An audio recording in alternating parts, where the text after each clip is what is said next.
ನಾಳೆಯೊಂದಿಗೆ ಮಾನ್ಯ ಶಾಸಕರಿಗೆ ಮತ್ತೊಮ್ಮೆ ಮಗದೊಮ್ಮೆ ತುಂಬು ಹೃದಯದ ನಮ್ಮ ಇಡೀ ತುಂಬಿರ್ತಕ್ಕಂಥ ಎಲ್ಲ ಸಮಾಜ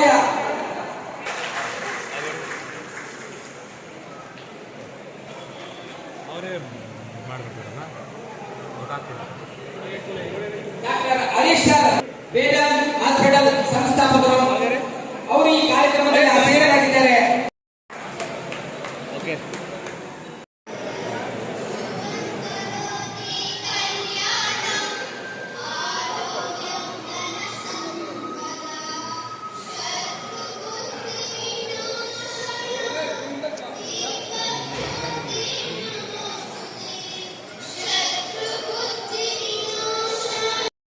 ಸಾಹೇಬರು ಮತ್ತು ಎಲ್ಲ ನಮ್ಮ ಬಂಧು ಮಿತ್ರರು, ನಮ್ಮ ಸಮುದಾಯದ ಮುಖಂಡರುಗಳು ಎಲ್ಲರಿಗೂ ಕೃತಜ್ಞತೆ ತಿಳಿಸ್ತಾ ಈ ದಿನ ಕೃಷ್ಣ ಜನ್ಮಾಷ್ಟಮಿ ಮಾಡ್ತಾ ಇದ್ದೀವಿ.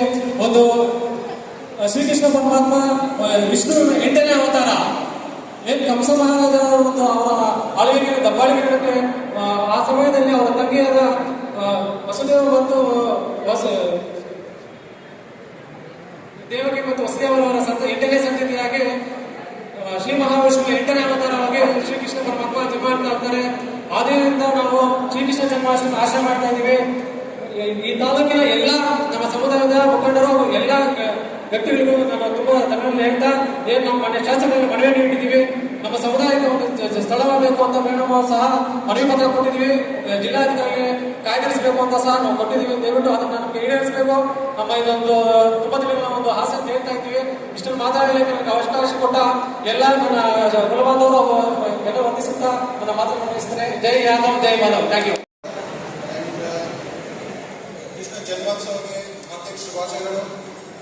ಈಗ ನನಗೆ ಭಾಳ ಇಷ್ಟ ಆಯಿತು.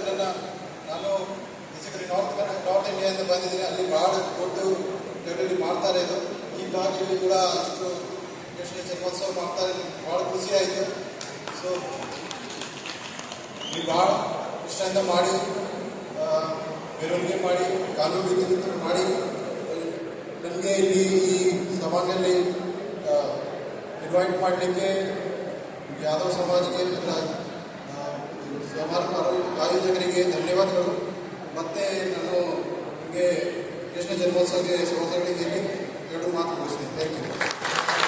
ಕೃಷ್ಣನಿಗೆ ಪೂಜೆ ಮಾಡಿ ಮತ್ತೆ ನಮ್ಮ ಈ ಸಮುದಾಯಕ್ಕೆ ಒಳ್ಳೆಯದಾಗಲಿ ಅಂತ ಸಪೋರ್ಟ್ ಮಾಡ್ತಿರೋರಿಗೆ ತುಂಬ ಕೃತಜ್ಞತೆ ಹೇಳೋದಕ್ಕೆ ಬಯಸ್ತೀನಿ.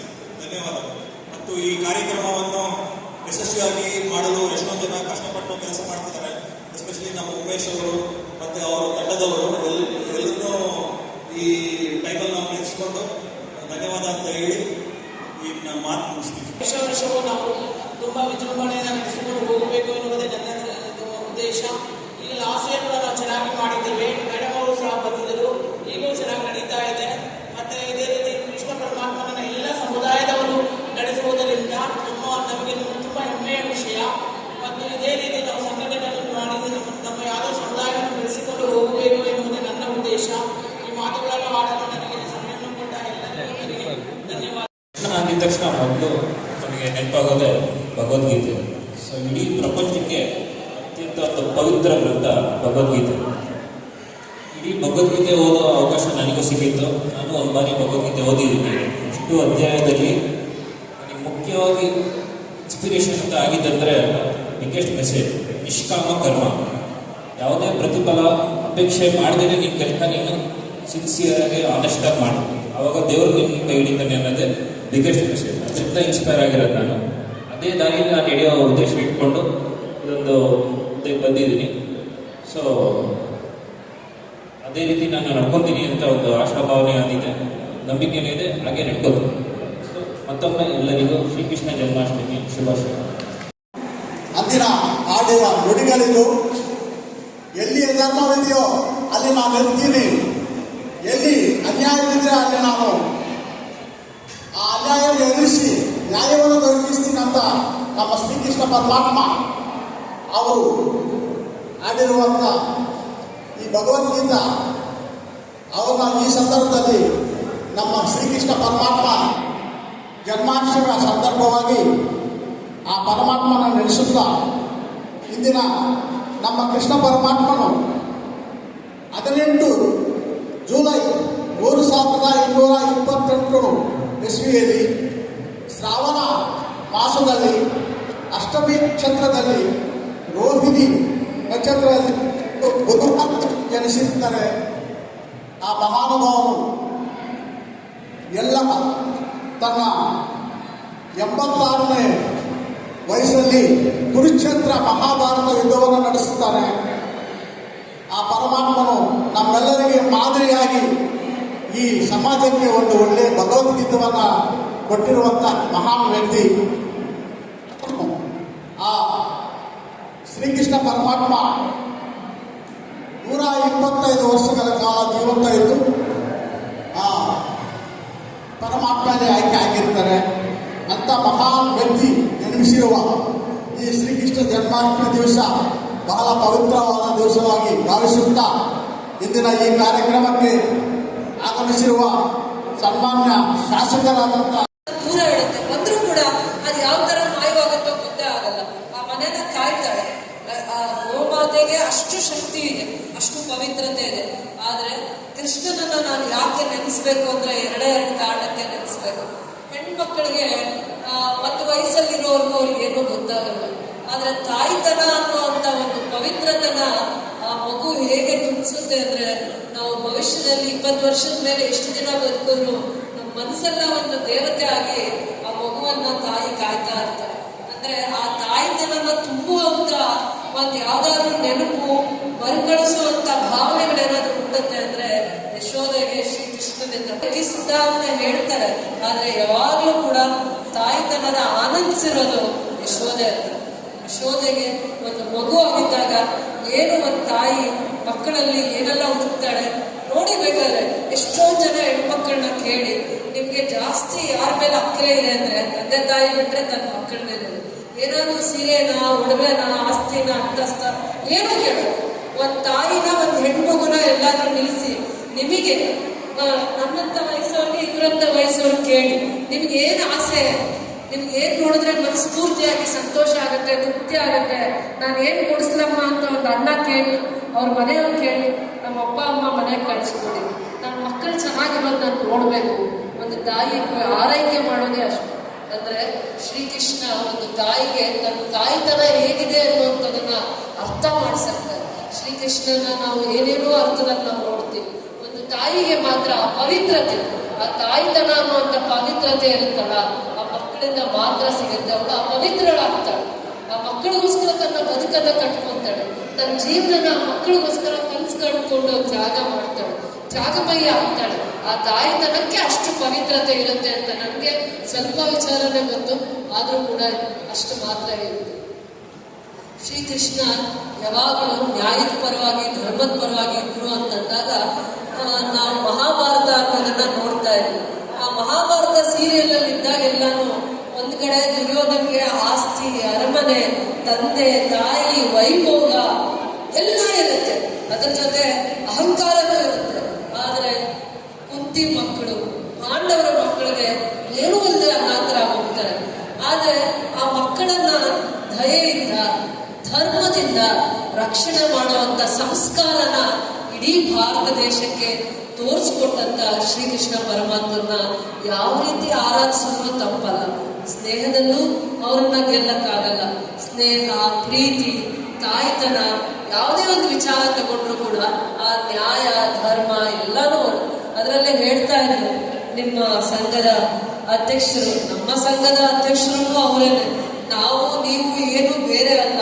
ಯಾರ್ಯಾರು ಶ್ರೀಕೃಷ್ಣನನ್ನ ಆರಾಧಿಸ್ತಿರ್ತೀವಿ ಇರ್ಬೋದು, ಪ್ರತಿಯೊಬ್ಬರಿಗೂ ಕೂಡ ಒಂದು ಪದ್ಧತಿ ಇರುತ್ತೆ. ಪದ್ಧತಿ ತಪ್ಪು ಅಂತ ಅನ್ನಕ್ಕಾಗಲ್ಲ. ಆದ್ರೆ ನಾವು ಆರಾಧಕರು ಅಂತ ಬಂದಾಗ ಎಲ್ಲರೂ ಶ್ರೀಕೃಷ್ಣನ ಆರಾಧಕರು.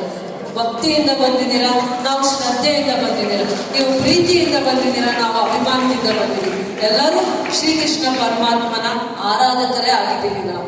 ಅವರೇ ಹೇಳ್ತಾರೆ, ಯದಾ ಯದಾ ಈ ಧರ್ಮಸ್ಯ ಜ್ಞಾನಿರ್ಭವತಿ ಭಾರತ ಧರ್ಮ ಸಂಸ್ಥಾಪನಾರ್ಥಾಯ ಸಂಭವಾಮಿ ಯುಗೆ ಯುಗೆ.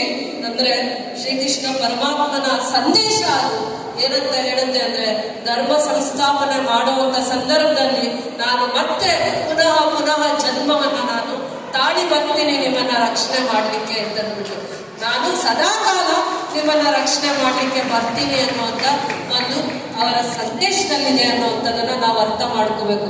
ಯಾವತ್ತೂ ಎದ್ದು ಬಂದ್ರೆ ಇಲ್ಲೇ ತಿಂಡಿ ಊಟ ತಿನ್ಕೊಂಡು ಇನ್ನೊಂದ್ಸತಿ ಕೃಷ್ಣನ ವೇಷ, ಆ ಕೃಷ್ಣನ ಸಂದೇಶ, ಆ ಮಕ್ಕಳಲ್ಲಿ ಅವ್ರಿಗೆ ಏನಾದ್ರೂ ಒಂದು ಖುಷಿ, ಭಕ್ತಿಯಿಂದ ಶ್ರದ್ಧೆಯಿಂದ ನಾವು ಬರ್ತೀವಿ, ನಾವು ಒಂದು ಅರ್ಧ ಗಂಟೆ ನಿಮ್ಮನ್ನೆಲ್ಲ ನೋಡಿ ಖುಷಿ ಪಟ್ಟು ಹೋಗ್ತೀವಿ.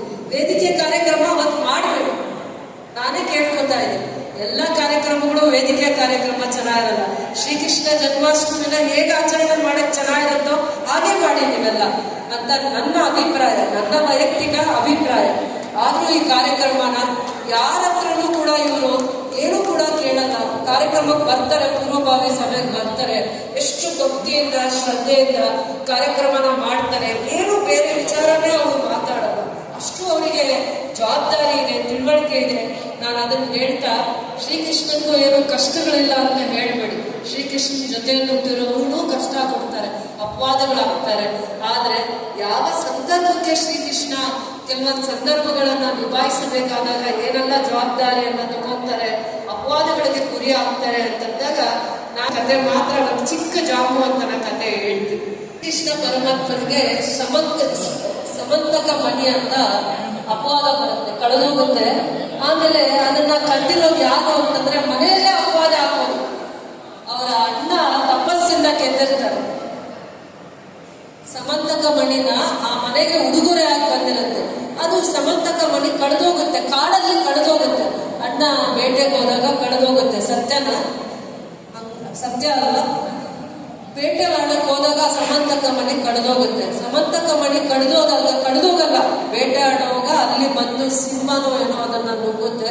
ಅದನ್ನ ಜಾಂಬುವಂತ ಯುದ್ಧ ಮಾಡಿ ಅದರಿಂದ ಸಮಂತಕ ಮಣಿನ ತಗೊಂಡೋಗಿ ತನ್ನ ಗುಹೆಯಲ್ಲಿಟ್ಟು ತನ್ನ ಮಗಳ ಜಾಂಬುವತಿಗೆ ಕೊಟ್ಟಿರ್ತಾರೆ. ಅದಾದ್ಮೇಲೆ ಕಾಡು ಹೋಗಿ ಮಗ ಅಣ್ಣ ಬರ್ಲಿಲ್ಲ ವಾಪಸ್ಸು ಅಂದ್ಬಿಟ್ಟು ಶ್ರೀಕೃಷ್ಣ ಪರಮಾತ್ಮನ್ಗೆ ಆ ಕುಟುಂಬದವರೇ ಅಪವಾದ ಆಗ್ತಾರೆ. ಏನೂ ಇದೆ, ಕೃಷ್ಣ ಬಾಯ್ ಬಿಡ್ತಾ ಇಲ್ಲ, ಕೃಷ್ಣನ್ಗೆ ಎಲ್ಲ ಲೋಕಜ್ಞಾನ ಇತ್ತು, ಎಲ್ಲ ಗೊತ್ತಾಗ್ತಾ ಇತ್ತಲ್ಲ, ಏನೋ ಶ್ರೀಕೃಷ್ಣನ ಬಾಯ್ ಬಿಡ್ತಾ ಇಲ್ಲ ಅಂತ ಮನೆಯವರೇ ಅಪವಾದನೆ ಆಗ್ತಾರೆ. ಅವಾಗ ಆ ಸಂದರ್ಭ ಪ್ರತಿ ಮನುಷ್ಯನಿಗೂ ಕಷ್ಟ ಬಂದಾಗ ನಾವು ದೇವರ ಹತ್ರ ಭಕ್ತಿಯಿಂದ ಇರಲ್ಲ, ನೋವಿಂದ ಇರ್ತೀವಿ. ಏನ್ ನನಗೆ ಎಲ್ಲ ಕಷ್ಟ ಕೊಟ್ಟಿದ್ಯಾ, ಎಲ್ಲ ಕಷ್ಟ ನನಗೆ ಕೊಟ್ಟಿದ್ಯಾ, ಬೇರೆ ಯಾರಿಗೂ ಕಷ್ಟನೇ ಕೊಟ್ಟಿಲ್ಲ ಅಂತ.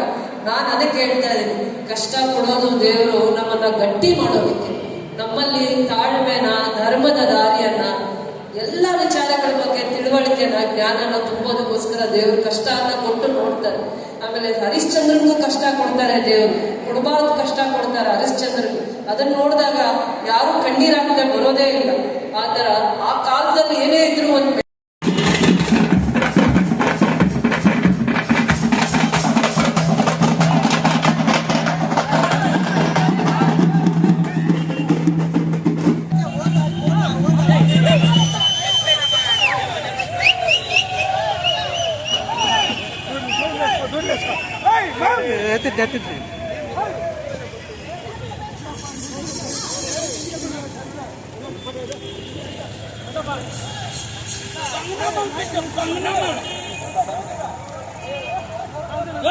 దూరం రాప్పా